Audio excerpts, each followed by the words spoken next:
The notification came at exactly 12:03 a.m., not a call, not a knock, just a single surveillance photo, delivered to Sir Jim's encrypted phone like a blade slipped between his ribs. A woman. A hospital bed. A belly swollen with life he never knew existed. His empire stretched from Seoul's underground corridors to the gleaming boardrooms of Gangnam. He had buried enemies with less emotion than he ordered coffee. Men twice his size flinched when his shadow passed through a doorway. Sir Jim did not feel things. But staring at that photo, at her curls spread across a hospital pillow, her hands curved like a prayer over a stomach she had been hiding for months, something ancient and broken cracked open behind his ribs. Sara. He had thrown her out at midnight. In a storm. With nothing but a single suitcase and his coldest words. And she had been carrying his child the entire time. 3 months earlier, Sir Jim Park ruled his world the way most men breathe, without thinking, without questioning, and without mercy. His organization moved silently through the city's veins. Where other bosses screamed and bled publicly, Jim operated in elegant silence. White gloves. A pressed dark overcoat. A composure so absolute that his own lieutenants sometimes forgot he was the most dangerous man in any room he entered. He had one rule above all others: loyalty is everything, and betrayal is unforgivable. The night Sara was exiled, he believed he was enforcing that rule. A photograph. Fabricated words. An enemy clever enough to know that the only wound that could break Sir Jim Park was not a bullet, but a lie about the one person he had ever allowed inside his walls. He never questioned it. That was his sin. He threw her belongings onto the rain-soaked driveway at midnight, watched her stumble into the storm without looking back, and told himself that the tightness in his chest was discipline, not devastation. He was wrong. Now, standing in the cold blue light of hospital room 428, staring through a glass window at the woman he discarded, hooked to monitors, fragile and fierce all at once, her hands still protecting a child he didn't know was his, Sir Jim Park, lord of an empire built on control, felt something collapse inside him that no rival had ever managed to touch. He had thrown away everything that mattered.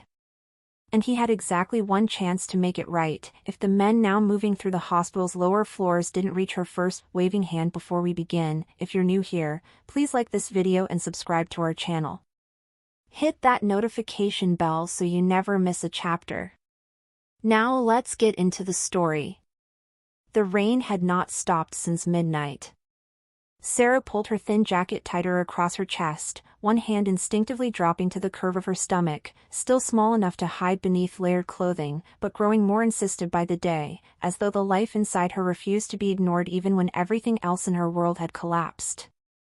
She had $31 in her pocket, a cracked phone with 12% battery, and nowhere in the city of Chicago that she could call safe. She walked for 3 hours before her feet gave out on a bench outside a 24-hour laundromat on the south side. The warmth from the dryer vents bled through the cracked glass, and she pressed close to it, trying to remember what it felt like to be warm without apologizing for it. She had spent 2 years inside Jim's world learning to be grateful for warmth that came with conditions. Now she had nothing, and somehow, that felt more honest. The morning she found out she was pregnant, she had rehearsed telling him 17 different ways. She never got the chance. The photograph arrived before she could form the words, some staged image, some lie dressed in convincing clothes, and Jim had looked at her with those cold, unreadable eyes and decided in the span of 60 seconds that she was a traitor. He had not shouted. That was the cruelest part. He simply handed her a suitcase, walked her to the front door, and opened it onto the storm like he was releasing something that had never belonged to him. She had not told him.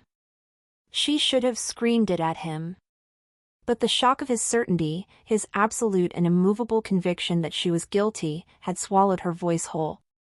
So she left. And she carried his child into the dark, alone. She found a women's shelter 3 days later. She found a clinic 2 weeks after that. The nurse who confirmed the pregnancy held her hand and said nothing, which was exactly right. Sara did not need words. She needed someone to simply bear witness to the weight she was carrying. She bore it. That was what Sara did. What Jim did not bear, what Jim refused to carry with any grace at all, was her absence. He would never have admitted it.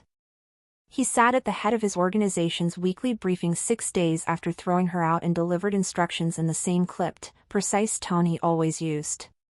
His lieutenants noticed nothing at first. But by the 3rd week, the cracks began to show in the decisions he made: aggressive moves against rival territories that served no strategic purpose, investments pulled without analysis, meetings canceled without explanation. The man who had built his empire on cold, calculated patience was beginning to act like someone who had swallowed a live wire. His second-in-command, Tae-won, watched it happen with the quiet dread of a man watching a controlled fire turn wild. He said nothing. In their world, you did not question the man at the top, even when the man at the top was clearly unraveling. Instead, Tae-won documented. And waited. And hoped that whatever had broken inside Sir Jim Park would eventually find a way to seal itself shut. It did not. By the 2nd month, Jim had walked directly into the trap his rivals had designed for him. The Cho Syndicate, the same people who had fabricated the photograph that destroyed Sara, had been counting on exactly this. An erratic Jim was a vulnerable Jim. They moved assets into 3 of his territories simultaneously, knowing he would respond with aggression rather than strategy. He did. And in doing so, he exposed a gap in his Western operations that had taken him 4 years to build. He was losing ground. And somewhere beneath the violence and the sleepless nights and the glass of whiskey that had replaced the coffee on his desk, he knew, in the part of himself he refused to examine, that he had lost something far more significant than territory. Sara became Nadia Cole in a small apartment in Cincinnati, Ohio. The name came from a forged document she'd purchased through a contact at the shelter, a quiet woman named Priya who moved people like chess pieces away from danger without ever explaining how she knew the board so well. Sara did not ask questions. She took the documents, took the apartment, and took a part-time job answering phones at a dental office under her new name. She was good at disappearing. She had learned it from watching Jim, learned how a person could exist in plain sight by simply removing everything that made them recognizable. She cut her curls shorter. She wore glasses she did not need. She smiled at her coworkers with a warmth that was entirely real and told them almost nothing. But her body was less cooperative than her spirit. By the 7th month, the swelling in her ankles had become severe enough that her supervisor noticed. By the 8th month, she had collapsed twice, once in the office bathroom, once on the stairwell, and been helped back to standing by colleagues who looked at her with a concern that frightened her more than the collapses did. A doctor at the free clinic on Vine Street told her she had developed preeclampsia and that if she did not get proper hospital care, she was putting both herself and the baby at serious risk. She checked into Cincinnati General under her assumed name and prayed that the walls she had built were thick enough to hold. They almost were. Megaphone, we're in the middle of the story now. If you haven't already, please like this video and subscribe to the channel. Drop a comment and tell us where you're watching from, we'd love to say hello. It was a parking validation sticker that undid her. One of Jim's lower-level operatives, a man named Rin who worked data recovery and surveillance and had the unremarkable face of someone you forgot the moment he left the room, had been running routine sweeps of hospital admissions databases across 6 Midwestern states. It was the kind of paranoid, obsessive information gathering that Jim had always insisted upon and that most of his rivals considered a waste of resources. Tonight, it was paying off. The name Nadia Cole meant nothing. But the insurance flag attached to the profile, a subtle administrative error that linked the account to a dental office whose lease was co-signed through a shell company with buried ties to one of Sara's former addresses, created a thread. Rin pulled it. Slowly, carefully, the way you pull a thread when you suspect the entire garment might unravel. He brought the report to Tae-won at 11 in the evening. Tae-won sat with it for 40 minutes before he brought it to Jim. Jim read it twice. His face gave nothing away, which was the most terrifying thing about him. He set the report down, smoothed the edge of the paper with one white-gloved hand, and said, very quietly, "Get the car." He told himself he was going to deal with a loose end. He told himself this was business. He told himself it with the same certainty he had told himself she was a traitor, and in the back of his mind, in the place he still would not look directly at, something was already beginning to suspect that he had been wrong before. He drove to Cincinnati himself. He did not bring an army. He brought Tae-won and 2 men he trusted with his life, because whatever this was, it was not something he wanted witnessed by the full organization. Room 428 was on the maternity ward's east wing. Jim did not know that when he arrived. He knew only the room number from the admissions record, and he walked the hospital's corridors with the contained, deliberate energy of a man who had never in his life been uncertain about where he was going. Nurses moved out of his path instinctively. The late hour kept the hallways quiet. His shoes made almost no sound on the tile. He reached the 4th floor. He turned east. He found room 428 and stopped outside the small rectangular window set into the door. What he saw through that glass rearranged everything inside him. Sara lay in the bed with monitors attached to her chest and wrists, fur lines running from both arms, the soft beeping of machines creating a rhythm around her that sounded almost like a heartbeat. Her curls, shorter than he remembered, fanned across the pillow. Her eyes were closed.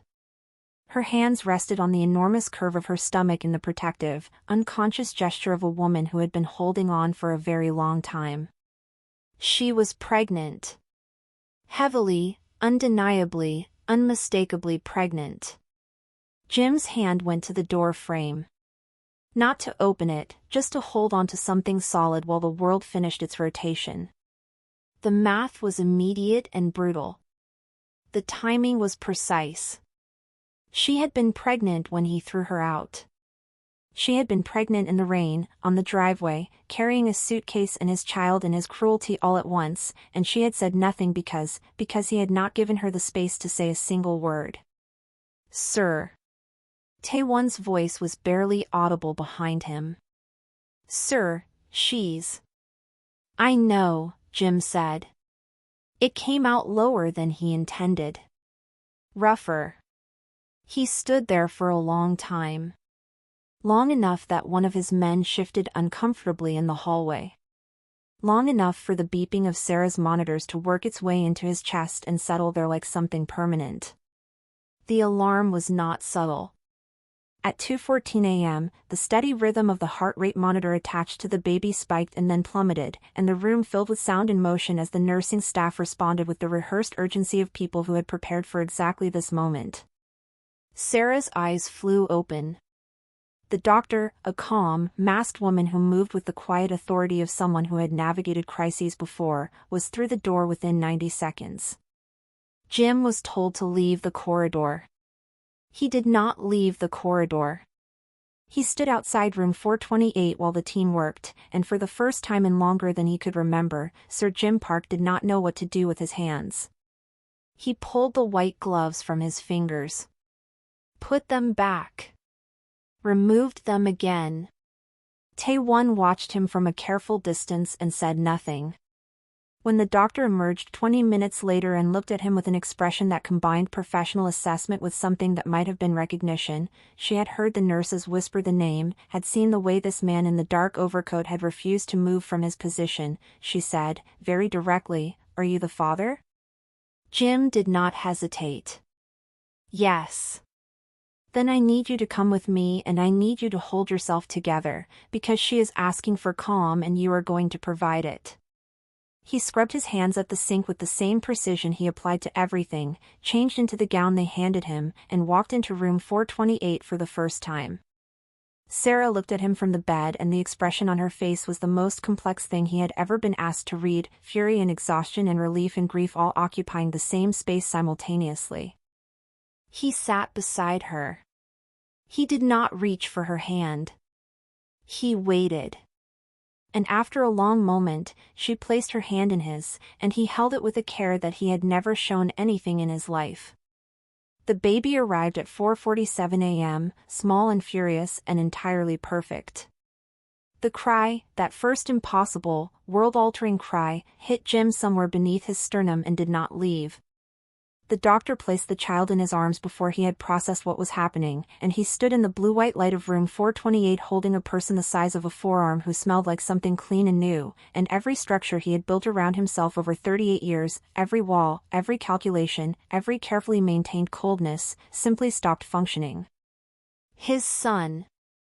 He had a son. He looked at Sara, who was watching him with the exhausted, wary eyes of a woman waiting to be disappointed again, and he said the only true thing left inside him, "I'm sorry." It was not enough. He knew it was not enough. But it was real, and in that room, realness was the only currency that mattered. The attack came at dawn. Taewon's warning arrived through an earpiece Jim had not removed. 3 vehicles, Cho syndicate markings, entering the hospital's lower parking structure. They had tracked him here. Of course they had tracked him here. Jim walking personally into a civilian hospital in the middle of the night was exactly the kind of anomaly their surveillance was designed to catch. Jim handed his son, gently, with both hands, the way you handle something irreplaceable, back to the nurse, looked at Sara once, and said, "Lock this door. Do not open it for anyone who does not say the word inheritance. Do you understand?" Sara stared at him. Then she nodded. What followed was 30 minutes of controlled, precise, brutally efficient work through the hospital's corridors and stairwells. Jim and his 2 men neutralized 4 of the Cho operatives before they reached the 3rd floor. Taewon, who had quietly positioned himself at the east stairwell the moment they arrived, handled 2 more. The hospital security team, overwhelmed and confused, was directed by Jim's calm, clipped instructions to lock down the maternity ward and move patients away from windows. The 6th and final operative made it to the 4th floor corridor before Jim was waiting for him. The man looked at Jim and understood immediately that he had made a fatal miscalculation. "Tell Cho," Jim said, very quietly, "that the rules have changed." The police arrived at 6:20 a.m. Jim was already back inside room 428. The traitor's name was Sung-ho, and he had been inside Jim's organization for 4 years. Taewon had suspected him for weeks. The photograph that destroyed Sara had been too precisely timed, too perfectly constructed to have come from outside the organization entirely. Someone had provided the access. Someone had known the details. And Sung-ho, who handled internal communications and had the kind of forgettable loyalty that made people comfortable around him, had been quietly building his exit strategy with the Cho syndicate's resources and promises. Jim found him 3 days after the hospital siege, in a way that left no room for denial and no possibility of comfortable silence. The confession was thorough. It covered the fabricated photograph, the staged evidence, the deliberately mistranslated conversations that had been fed to Jim over the course of 6 weeks, a patient, meticulous campaign designed to remove Sara from Jim's life and use his subsequent deterioration as cover for the territorial takeover. Jim sat across from Sung-ho in a room that had no windows and listened to every word without expression. When it was finished, he stood, straightened his overcoat, and said 2 things. The first was to Taewon, regarding Sung-ho's future. The second was a single phone call to his attorney. "I want everything documented," he said into the phone. "Every detail. Because I'm going to need it." He drove to Cincinnati General and walked back into room 428, where Sara was sitting up in the hospital bed with their son asleep across her chest and an expression that dared him to say something insufficient. He placed the documented confession on her bedside table. He sat down across from her. He told her everything, Sung-ho, the photograph, the lie, the 4 years of loyalty that had been theater, and the 4 years of her love that had been real. Sara read the documents slowly. She was quiet for a long time. Then she looked up and said, "I tried to tell you." "I know," Jim said. "I know you did." It took 2 years to begin and would take 20 more to complete, but Sir Jim Park started dismantling his empire the same way he had built it, quietly, methodically, and without announcing his intentions until the work was already done. The criminal holdings were sold, dissolved, or handed to authorities through channels his attorney had spent 18 months carefully constructing. The legitimate businesses, 3 of them, all infrastructure adjacent, all boring and profitable and clean, were reorganized under a new holding company whose primary beneficiary was a trust established in his son's name. He did not expect forgiveness to arrive on any particular schedule. Sara had made that clear in the hospital and in the months that followed, during which she returned to Chicago, not to Jim's house but to a small apartment he found for her that she approved and paid for herself. He visited. He was consistent.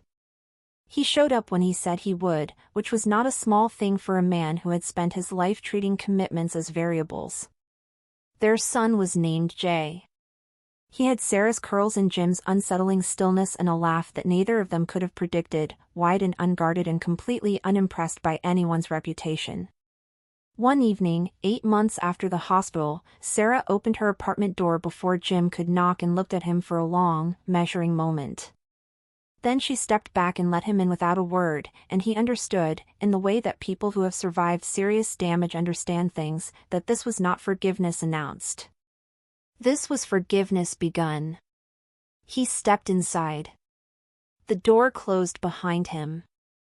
Outside, Chicago hummed with its ordinary evening noise, entirely indifferent to the fact that inside a small apartment on the north side, a man who had once ruled through fear was learning, slowly, imperfectly, genuinely, how to be something his son could grow up to recognize as good. It was the most difficult thing Sir Jim Park had ever attempted. He intended to get it right. Here's the outro for the story. The city of Chicago never slept completely. Even at 2 a.m., there was always a light on somewhere, a diner, a hospital, a small apartment where a woman sat nursing her son while the man who had once broken her world sat quietly across the room, learning how to take up less space and offer more substance. Sara watched Jim hold Jay one evening, really hold him, not the stiff, careful grip of a man afraid to damage something fragile, but the relaxed, confident hold of a father who had been showing up long enough to earn the ease of it, and she thought about the woman she had been on that rain-soaked driveway. Alone. Terrified. Carrying a secret and a heartbreak in equal measure, walking into a storm that she had not caused and could not stop. That woman had survived. More than survived, she had built something. Under a borrowed name, in a city that owed her nothing, with $31 and a spine made of something stronger than fear, she had built a life quiet enough to breathe in and sturdy enough to stand on. And when the storm found her anyway, when it walked through a hospital corridor in a dark overcoat and white gloves and stood outside her window with guilt written in every line of his body, she had not collapsed. She had not begged. She had waited for the truth to arrive on its own terms, and then she had decided, slowly and on her own schedule, what to do with it. Forgiveness, she had learned, was not a door you threw open. It was a window you cracked, just enough to let fresh air in, just enough to test whether the outside world had changed. And if it had, you opened it a little more. And then a little more after that. Jim looked up from Jay and found her watching him. He did not smile, he was not yet fluent in easy softness, but something in his expression shifted in the way that a landscape shifts when clouds pull back from the sun. Subtle. Significant. He's going to be stubborn, Sara said. He gets that from you, Jim replied. She raised an eyebrow. He gets the stubbornness from me. He gets the terrifying calm from you. I'm not sure which one is worse. Jim looked down at his son, at Jay's small, perfect, sleeping face, and for one unguarded moment, the man who had ruled an empire through fear looked like exactly what he was becoming, a father. Just a father. Humbled and grateful and entirely undone by something that weighed less than 8 pounds. Both of those things will keep him safe, Jim said quietly. In different ways. Sara considered that. Then she nodded once, the way she nodded when she decided something was true enough to keep. Outside, the city hummed on. Inside, Jay stirred in his father's arms, exhaled a small, satisfied breath, and settled back into sleep, trusting completely, the way only the very young and the very loved can trust, that the hands holding him would not let go. They would not. That was the new legacy of Sir Jim Park, not territory, not fear, not an empire built on silence and shadows. Just this. A woman who had chosen, against considerable evidence, to believe in the possibility of change. A man who had decided, later than he should have, that the most powerful thing he would ever protect was not his organization but his family. And a child who would grow up never knowing the full weight of the storm that preceded him, only the warmth that came after. Some storms, it turns out, do not destroy everything they touch. Some storms clear the air. And in the space they leave behind, if you are brave enough and patient enough and stubborn enough, which Sara had always been, something entirely new gets the chance to grow. Thank you for watching this story all the way to the end. Subscribe to our channel and comment where you're watching from. I genuinely want to say hello to every single one of you, just to know how far this story has traveled. Black heart. Thumbs up, like bell, subscribe, speech balloon, comment your location. See you in the next story.